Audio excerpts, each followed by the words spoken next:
राष्ट्रीय स्वयंसेवक संघ के सरसंघ चालक डॉक्टर मोहन जी भागवत ने कहा कि विश्व के वैश्विक परिदृश्य में हम बात करें तो केवल 4% जनसंख्या विश्व के 80% संसाधनों का उपयोग उपभोग कर रही है। एक बड़ी बात उन्होंने कह दी, केवल 4% जनसंख्या 80% संसाधनों का उपयोग कर रही है और इस कारण से विकसित और अविकसित के बीच में भेद बढ़ रहा है।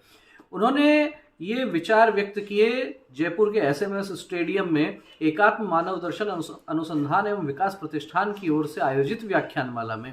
उन्होंने साथ ही साथ ये भी कहा कि ये कहा गया कि प्रथम विश्व युद्ध राष्ट्रवाद के कारण हुआ और उस समय दुनिया के कुछ तथाकथित बड़े देश ये कहने लगे कि अब राष्ट्रवाद की बात छोड़कर अंतर्राष्ट्रीयता की बात करनी पड़ेगी।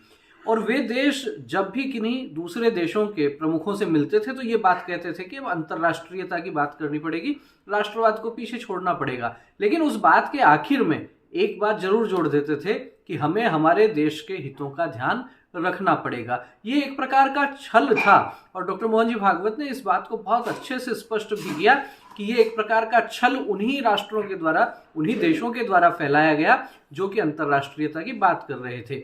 वे अंतर्राष्ट्रीयता की बात तो कर रहे थे लेकिन उसके पीछे उनमें किसी प्रकार का भी धर्म नहीं था। यहां जब धर्म की बात आती है तो डॉक्टर मोहन जी भागवत ने यह भी कहा कि ये जो धर्म है, ये धर्म मत, पंथ, रिलीजन, मजहब ये नहीं है, इसके परे है। धर्म वो है जो सबको धारण करता है। धर्म की एक अलग प्रकार की व्याख्या उन्होंने उस कार्यक्रम में भी रखी और साथ ही साथ वैश्विक स्तर पर एक बड़ा संदेश देने का उन्होंने काम किया।